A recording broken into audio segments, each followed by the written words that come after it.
बिटिआरआव जोंनि ओनसोलाव हाबनायाव माने सिगांनि गासैबो दुखु खस्थ'फोरखौ बावनानै दा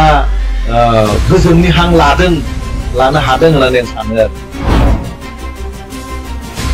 बिटिसि सुक्तियाव जोंनि ओनसोला जोबोद दुखु मोननाय दङमोन मानोना हाबाखै माखासे फरायबाय थानाय फरायसाफोरा हस्टेलफोर लांनानै पुलिसजों जेल जादों बिश्वनाथ ओनसोलनि क्लास 10आव फरायनाय 4 गथ'खौ इनकाउन्टार खालामनाया जोंनि मेगननि सिगाङाव दाबो दङ गफुरबासि हिसाबै आं व्यक्तिगत हिसाबै जे आथिखालनि जि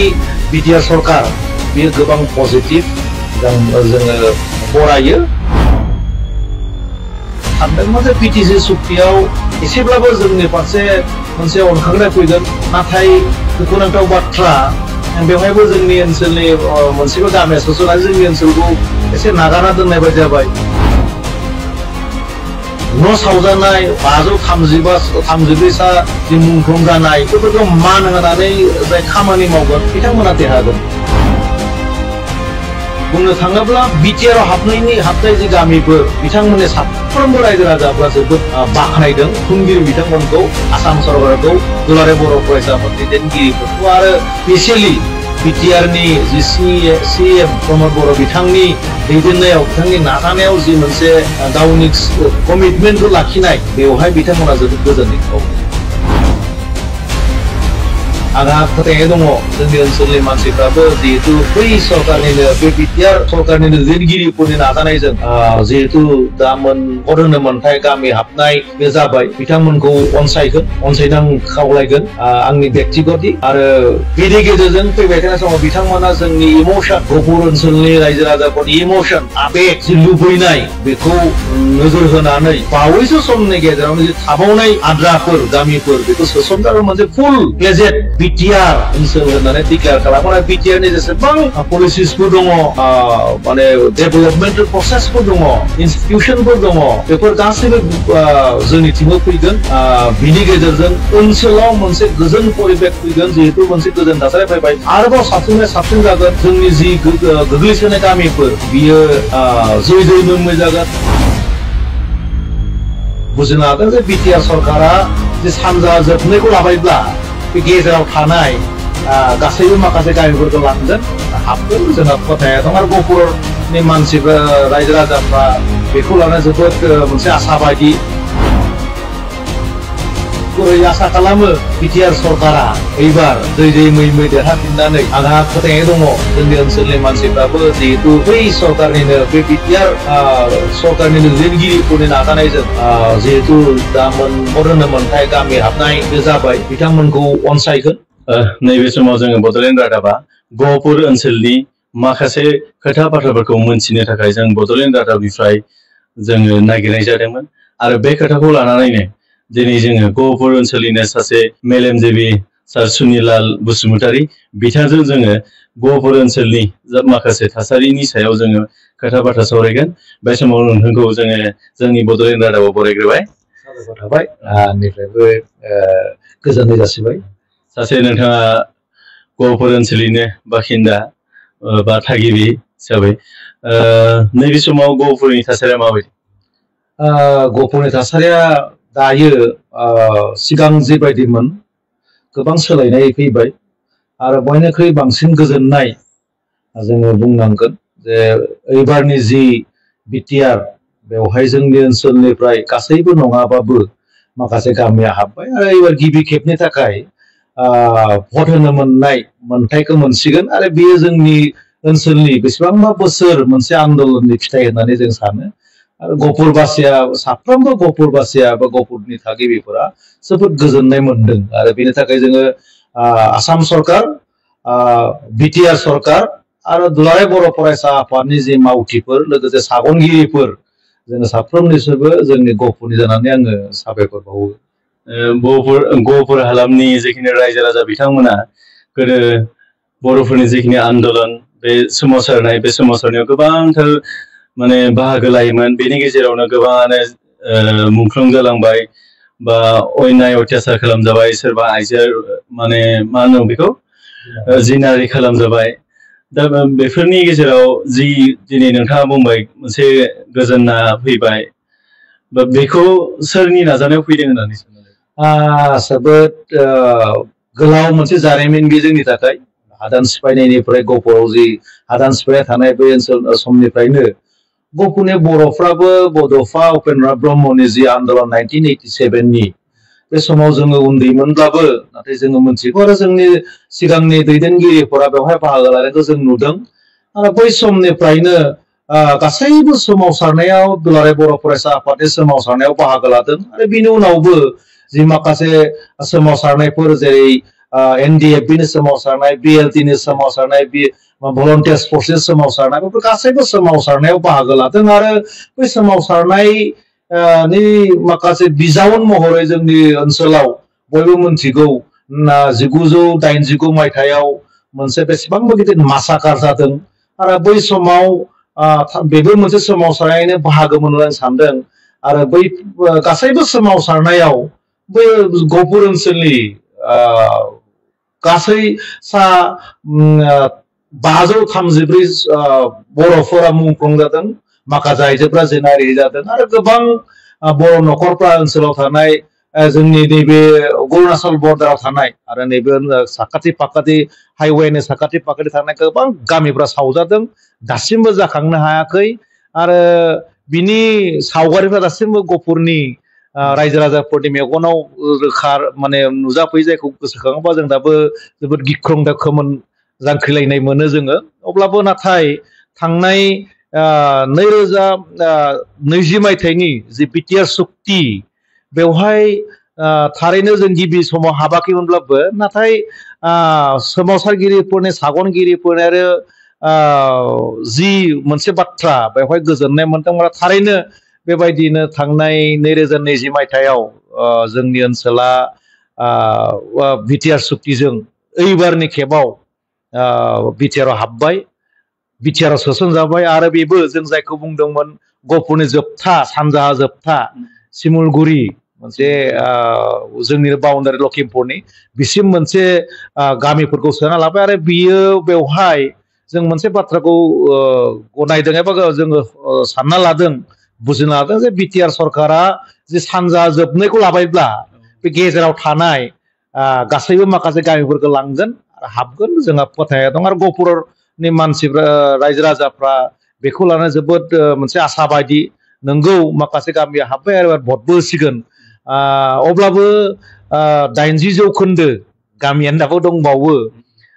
बेनिखायनो मोनसे आसाबादियाव दङ आरो दिनैनि समाव सिगांनि जि मोनसे थासारिमोन गावजों गाव एना एनि नंगौ बिएलटिनि एनडिएफबिनि सोमावसारनाय जोंनि ओनसोलावबो गोबां माखासे मानसिफ्रा गावथारजादों माखासे मानसिफ्रा जोबोद सैज्यखा पुलिस मिलिटारिनि मोनसे उदखारजों सौसिनो गोनां जादों माखासे फरायबाय थानाय फरायसाफोरा हस्टेलनिफ्राय लांनानै पुलिसजों जेल सोजादों बिश्वनाथ ओनसोलनि क्लास 10 आव फरायनाय 4 गथ'खौ इनकाउन्टार खालामनाया जोंनि मेगननि सिगाङाव दाबो दङ आरो गोबां रायजो राजाफोरनि जि जि खस्थ बिनिनो मोनसे फिथाइ होननानै जों सानदों आसा खालामो फैबाय थानाय समाव जोंनि दानि बिटिआर सरकार एबसुनि माखासे दैदेनगिरिफोर सागनगिरिफोरनि जि नोजोर बेखौ जोंनि फारसे नायगोन आरो जोंहा फोथायनाय दङ गहपुरबासि हिसाबै आं बेक्तिगत हिसाबै जे आथिखालनि जि बिटिआर सरकार बेयो गोबां पजिटिभ जोङो बरायो आरो एबसुनि साफ्रोमबो दैदेनगिरिफ्रा दिनैनि मानगोनां आफादगिरि दिपेन बर' आफादगिरि आरो बिनि जि टीमफोर एबसुनि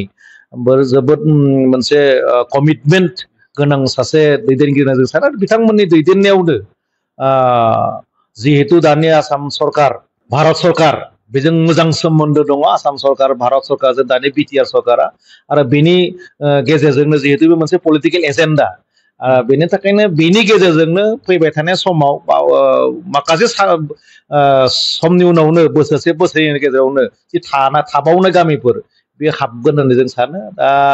बुंनो थाङोब्ला सोलोंथाइ रांखान्थि समाजखान्थियाव जि मोनसे गोजोन थासारि गोजोन मोनसे माने आन्डारस्टेन्डिं जि जाबाय जि सुक्ति जाबाय बे सुक्तिनि गेजेरजों थारैनो जोंनि गहपुर ओनसोलावबो मोनसे बिराद मोजां थासारि फैदों आरो लासै लासै फरायनाय फारसे जौगाबोदों आरो आसा खालामो फैबाय थानाय समाव बिटिआरनि जि माखासे पलिसिसफोर सोलोंथाइखौ लानानै बड'फा मिशन 50+ सुपार 50+ बेफोरबायदियाव जोंनि ओनसोलनिफ्राय फरायसाफोरखौ सुबिदा मोनगोन आरो बेफोरबायदियाव थांनो मोनोबा ओनसोलाव मोनसे सोलोंथाइनि थासारि आरो साबसिन जागोन रांखान्थिया थासारि साबसिन जागोन आं होननानै सानो जोबथारनायाव मोनसे बाथ्राखौ आङो गले गले साबायखर होगोन आंनिफ्राय दानि बिटिआर सरकारखौ आरो दुलाराय बर' फरायसा आफादनि आथिखालनि दैदेनगिरि बिथांमोनखौ सागनगिरि बिथांमोनखौ जे गहपुर ओनसोलनि जि सेक्रिफाइस 1983 1989 बिनि जि सेक्रिफाइस बिएलटिनि सेक्रिफाइस एनडिएफबिनि जि सेक्रिफाइस रायजो राजाफोरनि न' सावजानायनि जि मोनसे सेक्रिफाइस बेखौ मान होनानै एबार गिबि खेबनि थाखाय सोबाय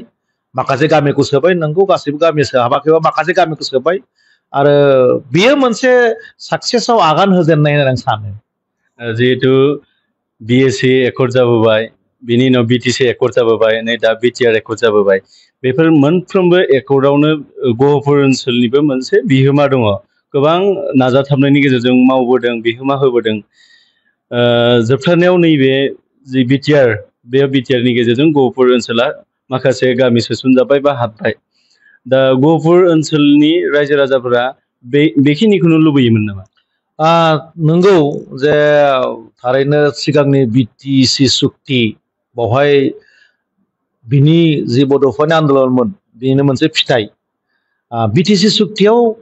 जोंनि ओनसोला जोबोद दुखु मोननाय दङमोन मानोना हाबाखै बिनि उनाव फिन आन्दोलन जाफिनबाय दुलाराय बर' फरायसा आफादनि दैदेननायावनो बिनि उनाव बिएलटिनि आन्दोलन जाबाय बिएलटिजों 2003आव मोनसे एकर्ड जाबाय बिटिसि एकर्ड बेवहायबो जोंनि गहपुर ओनसोलनि गोबां बिएलटिफ्राबो दंमोन रायजो राजाफोर दंमोन 89नि जि मोनसे दाङाबाजि मासाकार बेबो बे मोनसे दा माने सोमावसारनायनिनो मोनसे बिजाव होननानै सानो बेवहायबो जोंनि बर'फोरा गहपुरनि रायजो राजाफोरा सानदोंमोन जे बिटिसि सुक्तियाव एसेब्लाबो जोंनि फारसे मोनसे अनखांनाय फैगोन नाथाय दुखुनांथाव बाथ्रा बेवहायबो जोंनि ओनसोलनि मोनसेबो गामिया सोसननानै जोंनि ओनसोलखौ एसे नागारना दोननाय बायदि जाबाय फिन आन्दोलन जाफिनबाय दुलाराय बर' फरायसा आफादनि गोख्रों नाजानायाव आरो बे आन्दोलनाव गहपुरनि रायजो राजाफ्रा खुनु मोनसे गोनो गोथो गैयाजासेनो मोनफ्रोमबो आन्दोलनाव बाहागो लाबाय लामा होथेनायानो जा हांगार स्ट्राइकआनो जा रेल रक'आनो जा धरनायानो जा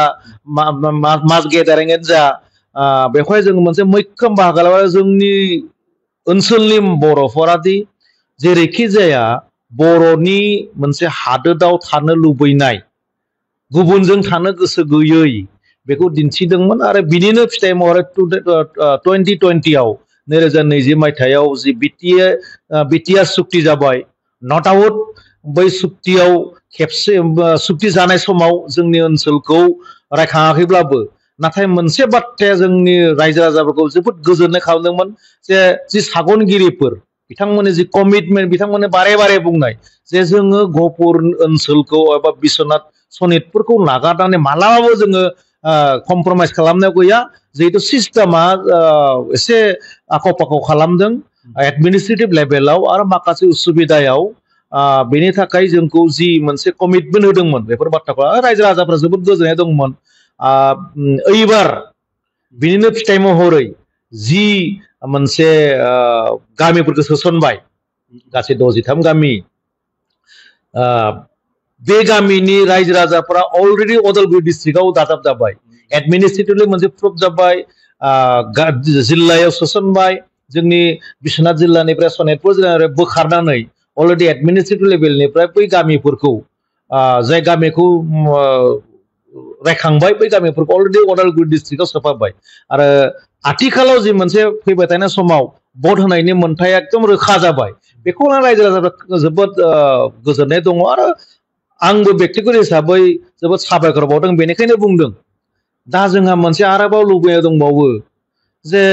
जिहेतु 20 जौखोन्दोल' गामिफ्रा हाबसनदों आरो 80 जौखोन्दोआनो दंबावो हानि मोन्थाया जाबाय बिटिआर सरकारनि एबसुनि नाजानायनि गेजेरजोंनो जों सिगाङाव हानि मोन्थायबो गैयामोन नो डाउट 2006 निफ्रायनो फरेस्ट राइट एक्टआ इमप्लिमेन्ट जादों भारत लेभेलाव नाथाय जोंनियाव जायाखै जोंनि ओनसोलाव नै बावैसो दाख्लै साननैसो सिगांसिमहालागै हानि जि मोनथाय सार्टिफिकेट बेखौ डिसिआ फैना रायफैदों आरो दिनैनि समाव जों बुंनांगोन साबायखर होनांगोन आसाम सरकार बिटिआर सरकारा देबसुनि दैदेनगिरिफोरखौ जे दिनैनि समाव हानि मोननांगौ मोनथायफ्रा गैलिया होनना जों बुंनो हायो जि मोननैसो दङ अलरेडि जाजोब्बाय अफिस लेभेलाव बे साननैसोनि गेजेरावनो जोबगोन बेनि थाखायनो जोङो जोबोद साबायखर होयो आसा खालामो बिटिआर सरकारा एबार जै मै देरहाफिननानै आंहा फोथायनाय दङ जोंनि ओनसोलनि मानसिफ्राबो जिहेतु बै सरकारनिनो बे बिटिआर सरकारनिनो दैदेनगिरिफोरनि नाजानायजों जिहेतु दा भट होनो मोनथाय गामि हाबनाय बे जाबाय बिथांमोनखौ अनसायनो आं खावलायगोन आंनि व्यक्तिगतै आरो बेनि गेजेरजों फैबाय थानाय समाव बिथांमोना जोंनि इमोशन गहपुर ओनसोलनि रायजो राजाफोरनि इमोशन आबेग जि लुबैनाय बेखौ नोजोर होनानै बावैसो समनि गेजेरावनो जे थाबावनाय आद्राफोर गामिफोर बेखौ सोसनग्रा मोनसे फुल प्लेजेड बिटिआर ओनसोल होननानै डिक्लेयार खालामगोन आरो बिटिआरनि जेसेबां पलिसिसफोर दङ माने डेभेलपमेन्टेल प्रसेसफोर दङ इनस्टिटिउशनफोर दङ बेफोर गासैबो जोंनिथिंबो फैगोन बिनि गेजेरजों ओनसोलाव मोनसे गोजोन परिबेक फैगोन जिहेतु मोनसे गोजोन थासारि फैबाय आरोबाव साबसिननिफ्राय साबसिन जागोन जोंनि जि गोग्लैसोनाय गामिफोर बियो जै मै जागोन लामा सामा फारसेनिफ्राय मोजां जागोन इनस्टिटिउशन फैगोन इयुथफ्रा सोलोंना माखासे जि फरायसाफोर दङ एजुकेटेड इयुथफोर बिसोरो मोनसे लामा मोनगोन रायजोफ्रा गोदोनि जि आन्दोलननि फिथाइ बेखौ मोनबाय होननानै जों खुसि जागोन बेखौ फोथायनाय दङ आरो बिथांमोननिसिम आं बेखौल' आरज गाबगोन खावलायगोन दुलाराय बर' फरायसाफोरनि दैदेनगिरि आरो बिटिआर सरकार आथिखालनि जि बिटिआर सरकार जेन फैबाय थानाय समाव बिथांमोना फिन सरकार दानानै आरो जोंनि ओनसोलखौ बिथांमोननि जि कमिटमेन्ट बिथांमोननि जि बाथ्रा होनाय रायजो राजाफोरनो बेखौ थाबैनो सुफुंगोन आरो जेसेबां बर' गामि दङ बे गामिखौ सोजोबनानै मोनसे फुल प्लेजेड बिटिआरआव सोनानै जोंनि ओनसोलखौबो जेन बर' रायजोनि खुंथायाव लाबोनानै जोंखौ मोनसे गोजोन थासारियाव लाबोनो हागोन जिहेतु नोंथाङा बे ओनसोलनि गहपुर ओनसोलनिनो सासे मेलेमजिबि बा नोंथाङा गोबां ओनसोलाव बेरायो मत बिनिमय खालामो रायजो राजाफोरजों सोरबा लेखा गोरोङानो जा लेखा रोङियानो जा दा बेवहाय नोंथाङा बेरायनानै मोनबाय जे नैबे ओनसोलाव जे गोदानै बिटिआर सोसन जाबाय बेवहाय बेनि रायजो राजानि साननायफोरा माबायदि थारैनो जेब्ला बिटिआरखौ सोसनबाय आंबो जिहेतु ओनसोलनि सासे मानसि आरो बे आन्दोलनजों माखासे समावबो लोब्बा दङ दुलाराय बर' फरायसा आफादजों जिहेतु आंबो एसे लोब्बा दङमोन आङो जि बिटिआर ओनसोलाव सोसननाय गामिफोर आलुपारानिफ्राय गबसागोनिफ्राय ओरै जोंनि दुलाराय बर' फरायसा आफादनि इस्ट गहपुरनि वेस्ट गहपुर हेलेम बेफोरबायदि ओनसोलाव आङो बेरायदों आरो माखासे दुलाराय बर' फरायसा आफादनि जि हाबाफारिफोर बेवहाय थांनानै आं बिथांमोनजों रायलायदों बिनि अनगायैबो आं माखासे मानसिफोरखौ लोगो मोनदों बयनिबो खुगायाव मोनसे मिनिनाय गोजोननाय साबायखर गावनो बिथांमोनहा बादों आरो बयबो मोनसे ओरैबायदि मोनसे गोजोननाय थासारिखौ बावदों बयनि मोखाङाव मोनसे खुसिनि सावगारिखौ आं नुदों आरो बयबो बिथांमोनखौ अनसायदों बुंनो थाङोब्ला बिटिआरआव हाबनाय जि गामिफोर बिथांमोननि साफ्रोमबो रायजो राजाफ्रा जोबोद बाख्नायदों सोसनगिरि खुंगिरि बिथांमोनखौ आसाम सरकारखौ दुलाराय बर' फरायसा आफादनि दैदेनगिरिफोरखौ आरो स्पेसियेलि बिटिआरनि जि सिएम प्रमद बर' बिथांनि दैदेननायाव बिथांनि नाजानायाव जि मोनसे गावनि कमिटमेन्टखौ लाखिनाय बेवहाय बिथांमोना जोबोद गोजोननायखौ बावदों आं बेनिखायनो फोरमायनो सानो जोंनि ओनसोलनि माखासे बर'फोरा बिटिआरआव जोंनि ओनसोलाव हाबनायाव माने सिगांनि गासैबो दुखु खस्थ'फोरखौ बावनानै दा गोजोननि हां लानो हादों होननानै आं सानो आरो नैबे समाव जिहेतु गिबि खेबनि थाखाय बिटिसिनि जि भटखौ नोंथांमोना गोदानै जिखिनि गामि हाबदों बे होनो मोनसिगोन दा बे समावहाय नैबे गहपुर हालामाव बेनि राजखान्थिनि महरा माबायदि जागोन? राजखान्थिया मोनसे आलादा बुस्थु जोङो बुंनांगोन राजखान्थिया गावनो फैयो दा बिटिआर आवबो बिपिएफ दङ बिजेपि दङ इउपिपिएल दङ कंग्रेस दङ बयबो गाव गावबागाव राजखान्थिनि मुलाम्फानि थाखाय बयबो मावगोन नाजागोन देरहानो थाखाय आंनि बुजिनायाव आंनि नुनायाव जोंनि ओनसोलाव बेनि बारहावाया अलरेडि नांफैबाय बिपिएफआनो जा कंग्रेसआनो जा इउपिपिएलआनो जा गाव गावबागाव कमिटि दानानै लासै लासै मेल मिटिं खालामदों अब्लाबो आंनि साननाया बेनो जे जिहेतु बिटिआर आथिखालनि बिटिआर सरकारा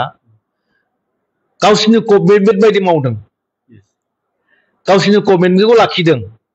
सिगांनि माखासे बाथ्राफोरखौ रायजो राजाफोरा बावाखै गुबुन गुबुन राजखान्थि दोलोनि माखासे बाथ्राफोरखौ आं सानो आंनि बुजिनाय बे व्यक्तिगत राजखान्थि आलादा बाथ्रा आंनि बुजिनायाव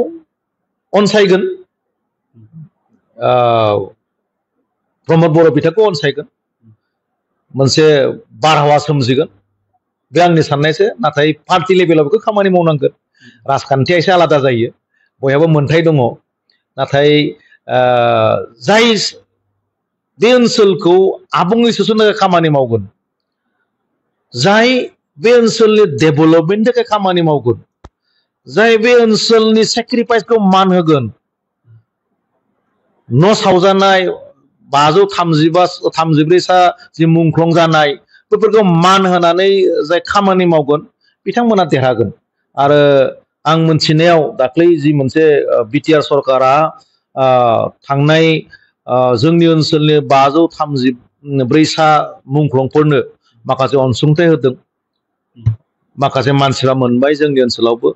गासैबो होजोबनो हायाखै नाथाय होलांगोन होननानै बिथांमोना बुंदों नोंथांमोननि मेडियानि थ्रुयै बा मेल मिटिंनि थ्रुयै आं मोनथिदों बेखौ लानानैबो खोब मोनसे मोजां पजिटिभ माखासे बारहावाया सोमजिदों आरो मानसिफ्रा गनायना लादों बुजिदों बेनिखायनो आं सानो फैबाय थानाय बिटिआरनि जि इलेक्सन जिहेतु जोंनि ओनसोलावबो होसिगोन माखासेया रौतायाव होगोन आरो माखासेया दोनस्रि बियाबाव होगोन जोंनि ओनसोलखौ रानदों सनितपुरनिखौ आरो बिश्वनाथनिखौ लानानै रानदों आरो बेनिखायनो बेफोर जायगायाव जोंनि जि भटार्सफोर थागिबिफोर जाय हाबनाय बिथांमोना जि भट होगोन गावसोरनि आबेगजों गावसोरनि साननायजों आरो गावसोर जि बुजिदों जाय मावदों जाय खामानि मावनो आवगायबोदों बिथांमोननो भट होगोन होननानै आं सानो नैबे समाव नोंथांखौ मोनसे सोंहरनो नागिरदों आं सासे नोंथाङा गहपुरनि सासे थागिबि मानसि हिसाबै गहपुरनि रायजो राजानि जानानै बिटिआर सरकारखौ मा खावलायनो लुबैयो नोंथांनि सोंनायनि थाखाय जोबोद साबायखर थाबाय आङो व्यक्तिगत हिसाबै जिहेतु बे ओनसोलाव रायजो राजाफोरनि खस्थ'खौ आं नुबोदों न' सावनायखौ आं नुबोदों बिएलटि एनडिएफबिनि दाङाबाजियाव ओनसोलनि रायजो राजाफोरनि जि मोनसे थासारि बेखौ आं नुबोदों एबसु आन्दलननि जि मोनसे दुंदुं बारहावा बेखौ आं नुबोदों 1989 नि जि जुद माने मासाकार बे न' सावजानाय मानसिफोर थांनानै अरुणाचल बायदियाव आश्रय लाहैनाय मास मोनसे मास मोननै बेखौ आं नुबोदों बेनिखायनो आं सानदों फैबाय थानाय समाव आंनि मोनसे खावलायनाया बेल' बिटिआर सरकारनिसिम जे बिथांमोनहा जोंनि ओनसोलावबो बिटिआर आथिखालनि जि बिटिआर माखासे जि इन्स्टिटिउसनफोर गासैबो लानानै इन्स्टिटिउसनफोर डेभेलपमेन्टेल लामा बानायनाय न' बानायनाय अफिस बानायनाय बायदि बिथिङाव स्पर्ट्सनि एजुकेशननि जि पलिसिसफोर बिथांमोना लादों बै गासैबो बिथिं खामानिफोरखौबो जोंनिफ्राय थाबै मावफैनो थाखाय आं खावलायगोन आरो बिटिआर सरकारनिफ्राय आं मोनसे अनुरद खालामबावगोन जोंनि ओनसोलाव आथिखालाव जों जोबोद गोजोननाय मोनदों बिटिआर सरकारा स्पर्ट्सखौ लानानै जि सिएम चेम्पियन जि फुटबल टुर्नामेन्ट होबाय थादों CM काप बेखौबो जों लाबोनांगौ आरो मुंख्लंफोरनि जि मोनसे जाबाय थायो बड'लेण्डआव बे मुंख्लंफोरनि स्पर्ट्सखौ जोंनिथिं लाबोनांगौ आरो जोंनि जि इयुथफोर दङ माखासे इयुथफोर स्पर्ट्सआव बिराद गोसो गोनां बिसोरनि थाखाय indoor stadium outdoor stadium gym जेरै बड'लेण्ड ओनसोलाव बानायगासिनो दङ इनडोर स्टेडियाम जिम इनस्टिटिउसन बेफोरबायदिखौ गिदिर गिदिर बानायनानै सेंग्राफोरखौ बेवहाय जों इनभल्भ खालामो आरो मोनसे एन्टि ससियेल एलिमेन्टफ्रा बेनिफ्राय गोजान जागोन आं सानो इनभल्भ जागोन मानसिफ्रा मोजां जागोन परिबेसा मोजां जागोन स्पर्ट्सनि मोनसे माबाया इनभाइरनमेन्टआ जोंनावबो सोमजिगोन जिहेतु मोजां गेलेग्रा जोंनियावबो दङ जास्ट मोनसे प्लेटफर्म नांगौ आङो बे प्लेटफर्मखौ बिटिआर सरकारा जोंनिथिं होफैगोन आरो जि माखासे इनस्टिटिउसनफोर जोंनिथिं फैगोन माखासे नोजोर होगोन बड'लेण्डनि नामाव गुबुन गुबुन ओनसोलाव जिबायदि माखासे अडिटोरियामफोर बानायबाय जोंनियाव बानायगोन जोंनि ओनसोलाव बानायफैगोन आरो बड'फानि मोनसे बिराद मोजां स्टेच्यु जोंनावबो नांगौ मानोना बड'फानि हांगारखौ बरफुख्रियाव जोङो लाबोदों दाबो जोङो मोनसे अनार हिसाबै जों बेखौ दोनबाय थादों अदेबानि दैमालुआव मोनसे स्टेच्यु खालामबाय अब्लाबो आङो जोंनि नैबे ओनसोलाव टाउन एरियायाव मोनसे बड'फानि मोनसे कमिउनिटि हल प्लास बड'फानि स्टेच्यु ब्रन्ज स्टेच्यु बानायनानै बड'फाखौ अनार होनायाव जोंखौबो जेन खाबु होयो आरो गुबुन गुबुन इनस्टिटिउसनखौ लाबोयो आं बेखौ खावलायनो थागोन जोबथारनायाव बेखौनो खावलायनो लुबैबाय सासे नोंथाङा गहपुरनिनो सासे थागिबि हिसाबै बे गहपुरनिनो थागिबि रायजो राजाफोरखौ मा खावलायनो लुबैयो बेक्तिगत हिसाबै गहपुरनि थागिबि रायजो राजाखौ आं बेखौनो खावलायनाय नंगौ जोङो बिटिआरआव माखासे गामि हाबबाय आरो गोबां गामि दंबावो हाबनांगौ सोलोंथायावबो दङ एजुकेशन इनस्टिटिउसनफोर एलपि स्कुल एमइ स्कुल दाबो जोंना प्रभिन्सियेलाइज जाजोबाखै बेखौ लानानै जोङो जिंगासिनांगौ गैया आरो फैबाय थानाय समाव आङो गहपुरनि रायजो राजाफोरखौ बेखौल' खावलायो जिहेतु एबार भट मोनगोन 20% गामिया भट होगोन नाथाय 80% हाबनांगौ दंबावो 80%आनो आरो हाबनांगौ दङ हाजार हाजार बर' न'खरफ्रा दाबो हाबनांगौ दङ बेनिखायनो आङो जाय बिथांमोना भट होगोन आरो जाय रायजो राजाखौ आं खावलायगोन जे थाबोनाय गामिफोरखौ सोसननो थाखाय जाय सरकारा जोंनो जाय दोलोआ जोंनो बेखौ कमिटमेन्ट होयो जोंनि खामानि मावना होयो बेनि थाखाय बिसोरनो भट होनांगौ गुबुन जेबो साननांगौ दरखार गैया मानोना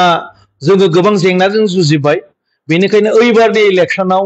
बिथांमोना जेन गहपुरनि बयबो हाबनांगौनि थाखाय सैसेल' हाबदों आरो गोबां हाबनांगौ दंबावो बै हाबनांगौनि थाखाय भट होयो बेक्तिफोरनि थाखाय जों बिथांमोना सानथ'वा मानोना गोदोनिफ्रायनो सानथ'वाखै दाबो नैबे खेबाव जोंनो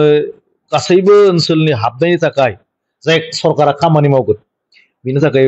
भट होनांगौ आरो जोंनि थाबोनाय इसुसफोरखौ जाफुंनायाव मदद होनांगौ आं खावलायगोन गोजोननाय थाबाय बिथां सारनिफ्राय जोङो गहपुर हालामनि रायजो राजाफोरा